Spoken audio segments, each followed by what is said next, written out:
Hey, here we go with another daily check-in. And 2 weeks ago today, I was about to deliver my a speech, a talk at Toastmasters, and I loaded up day 220 of this series of daily videos.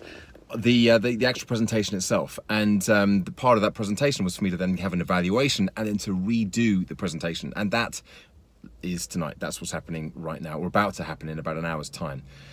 So I just got to the venue. I've got a meeting first of all. Then I'm going to go in and deliver what should hopefully be a slightly better version. Again, just as I did last week, I haven't really given it as much preparation as I perhaps ought to have to really get the benefit of this. But what was interesting was watching the video back from 2 weeks ago. When I watched it back earlier today, it became really obvious as to where I could make these suggestions and how I can actually make it, perhaps improve it. It just depends on how it goes today. So last time I was pretty happy with the way it went. Fingers crossed it'll go the same again today. And there's no fingers crossed, there's no luck at all. It's just a case of, I trust myself. I have faith in myself. Famous last words. Let's see how it goes. Here is today's presentation.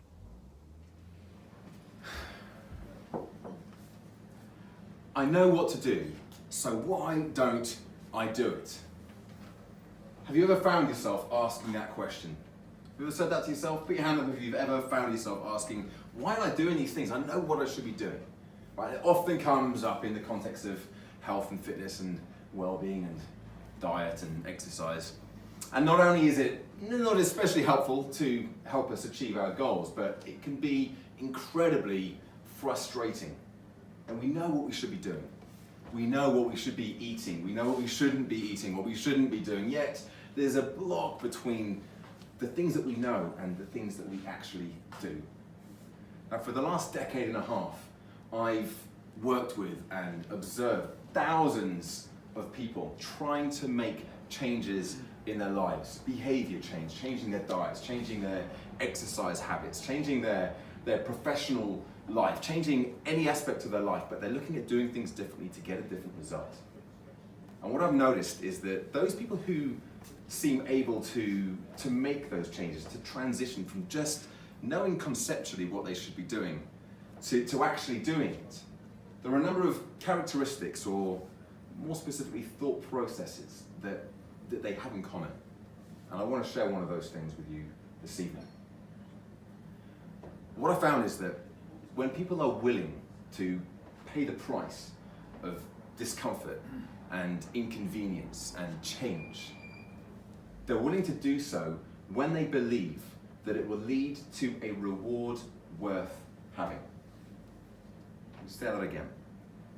People are willing to pay the price of inconvenience and discomfort and change when they believe that it will lead to a reward worth having. And it's those last few words, a reward worth having, that I think is most important here. You see, significance is their secret.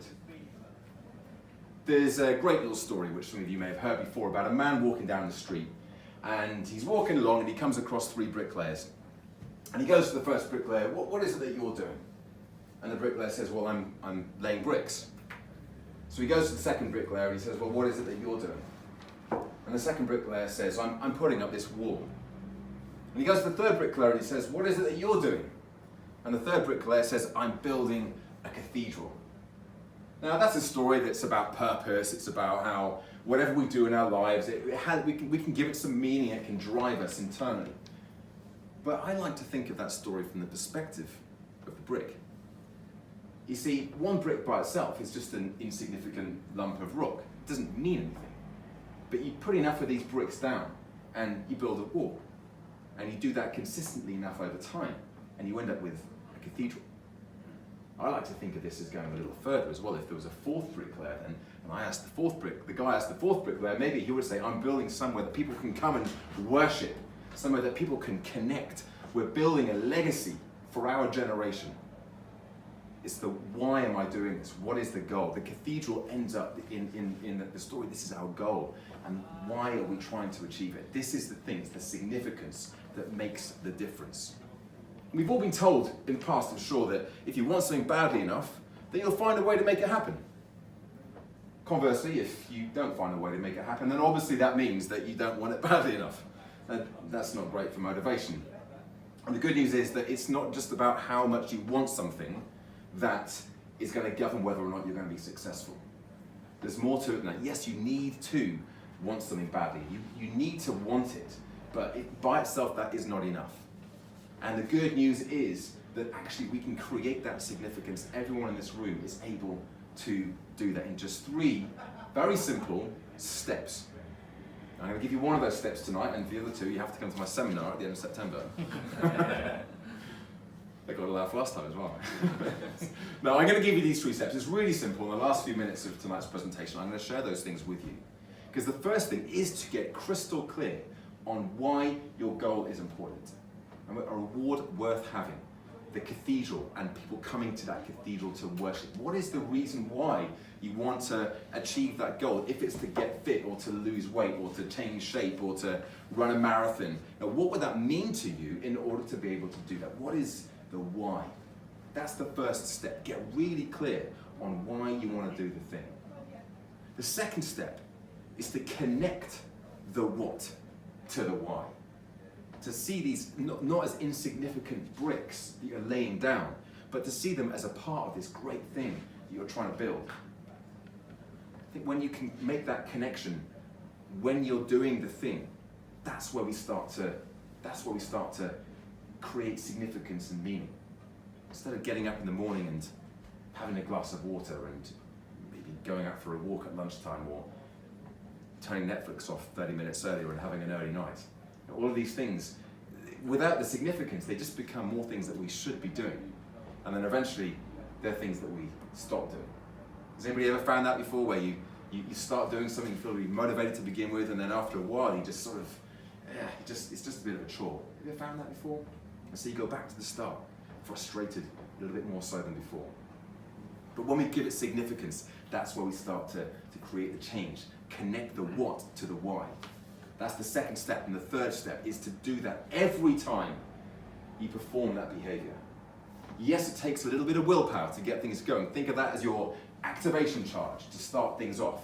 We've got to start off by forcing a little bit of change. We have to do it consciously. But every time you perform that new behavior, you do that new thing, that new habit, what you're doing is you're connecting it to why. Every time you're wrapping up the physical action, the neurocircuits in your brain, the physical actions that create those movements, with the emotion that goes with it, with wanting that goal. So make that the priority. Connect the what to the why every time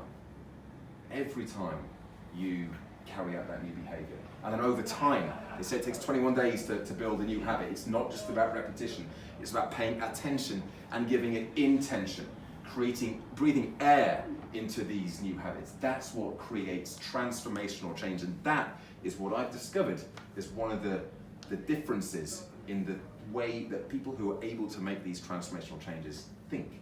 It's very different to just doing it and trying to force it through with brute force and willpower. So the next time you're thinking about the cathedral that you want to build, think about why that's important, why you want to create that cathedral in the first place. Get clear on the why, then connect the what that you're doing, the bricks, connect them into the cathedral wall, and do that every single time, and you can achieve anything that you want. It's the Toastmaster. There we go then, round 2 complete. And how do I feel about it? I don't think I nailed it quite as well as I did the first time, though I did. Two of the things that was suggested to me to bring in. One of them is to maybe strip out some of the content, some of the not some of the points, but there was a lot in it. Was kind of the point that was made. I'm not sure I was able to make massive changes on that front. I don't think I've changed. I don't think I've removed anything in particular.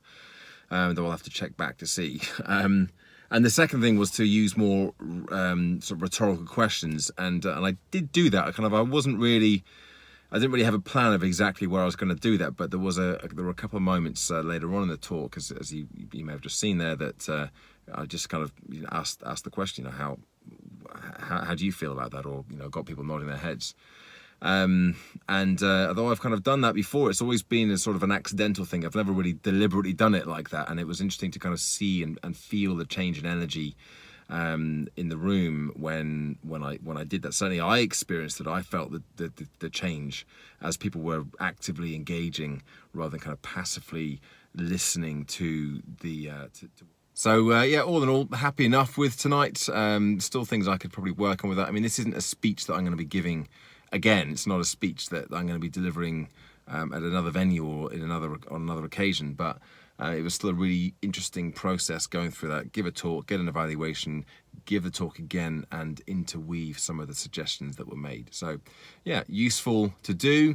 And that's my check-in for the day. I'll be back again tomorrow with more. Bye for now.